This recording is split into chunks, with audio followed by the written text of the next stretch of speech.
ఓం నమ శివాయ. అందరికీ నమస్కారం అండి. ఇవాల్టి వీడియోలో మనకి మార్గశిర మాసంలో వచ్చేటువంటి లక్ష్మీ వారాలలో మొదటి లక్ష్మీ వారం రోజున అమ్మవారికి నివేదించవలసినటువంటి నైవేద్యం పులగం అండి. మరి ఈ పులగం ఎలా చేయాలో చాలా సింపుల్ పద్ధతిలో తెలియజేస్తానండి. ముందుగా అయితే నేనైతే ఇక్కడ ఒక చిన్న గ్లాస్ నిండా పెసరపప్పు, అలానే అదే గ్లాస్తో నేను 2 గ్లాసులు బియ్యం అనేది తీసుకున్నానండి. ఒకవేళ మీకు ఎక్కువ కావాలి అని అనుకుంటే మీరు దాని సరిపడా గ్లాస్ అనేది తీసుకొని అందులో మీరు బియ్యం అయితే మీకు తెలుస్తుంది కదండి మీరు ఎంత చేయాలి అనేది. నేనైతే ఇక్కడ కొద్దిగా చేయాలి కాబట్టి చిన్న గ్లాస్ అయితే తీసుకున్నానండి. తర్వాత మంచినీటితో మనము ఒక 2 సార్లు కడిగి తర్వాత మూడవసారి మనం ఆ బియ్యాన్ని అయితే నానబెట్టుకోవాలి.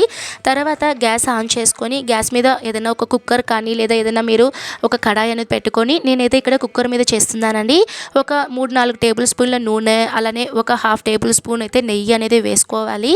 అందులో అయితే కొద్దిగా మనము ఆవాలు, జీలకర్ర, అలానే మనం అందులో వేరుశనగ పప్పులు కానీ, జీడిపప్పులు కానీ, బాదం పప్పులు కానీ ఏవైనా సరే వేసుకోవచ్చండి. ఇవన్నీ కేవలం ఆప్షనల్ అండి.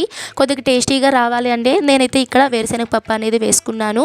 తర్వాత అందులో వేరుశనగ పప్పులు వేగిన తర్వాత 2 పచ్చిమిర్చిని మనం మధ్యలో కట్ చేసుకొని, ఆ పచ్చిమిర్చి మనం కారం ఎంత సరిపోతుందో అన్నీ అయితే తీసుకొని మీరు ఈ కుక్కర్లో అయితే వేసుకోవాలండి. తర్వాత మనం కరివేపాకు, అలానే అల్లంని సన్నగా మనము చిన్న చిన్న పీసెస్గా కట్ చేసుకోవాలండి.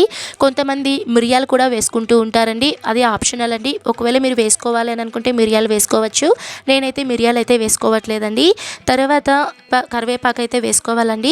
ఇవంతా వేగిన తర్వాత మనము అందులో ఆల్రెడీ మనం నానబెట్టుకున్నాం కదండి బియ్యము, అందులో వాటర్ అంతా తీసేసి ఆ బియ్యంని పెసరపప్పుని మనము ఈ కుక్కర్లో అయితే వేసుకోవాలి. తర్వాత మనం ఒక 1 మినిట్ మనం అలానే సిమ్లో పెట్టుకొని బాగా వేయించుకోవాలి. అందులో కొద్దిగా పసుపునైతే వేసుకోవాలండి. ఇక్కడ నేను 3 గ్లాసులు అయితే తీసుకున్నాను కదండి పెసరపప్పు, 2 గ్లాసులు బియ్యం, కాబట్టి నేను 6 గ్లాసుల నీళ్ళు అనేది వేసుకున్నానండి. మనం కరెక్ట్గా వాటర్ వేసుకుంటేనే మనకి అన్నం అనేది అంటే ఈ పులగం అనేది మనకి పర్ఫెక్ట్గా వస్తుంది. వాటర్ అనేది ఎక్కువ వేసుకుంటే మనకి ఈ పులగం అనేది జారుతూ కొద్దిగా మనకి పొంగల్ టైప్లో వచ్చేస్తుందండి.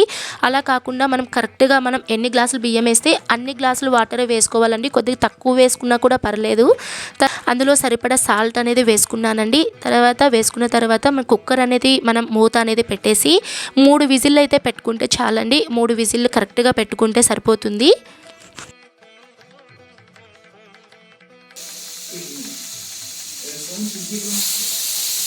3 విజిల్లు అయిన తర్వాత మీరు గ్యాస్ ఆఫ్ చేసేయాలండి. తర్వాత ఒక 15 నిమిషాల తర్వాత మీరు ఇంకా ఆ కుక్కర్లో ఉన్నటువంటి పులగంని అయితే తీసి మీరు నైవేద్యం బౌల్లో కానీ లేదా మీరు ఎందులో పెట్టుకోవాలనుకుంటారో అందులో మీరు షిఫ్ట్ చేసుకోవచ్చండి. ఇంతే అండి, చాలా సింపుల్గా అయితే పులగం అనేది చేసుకోవచ్చు.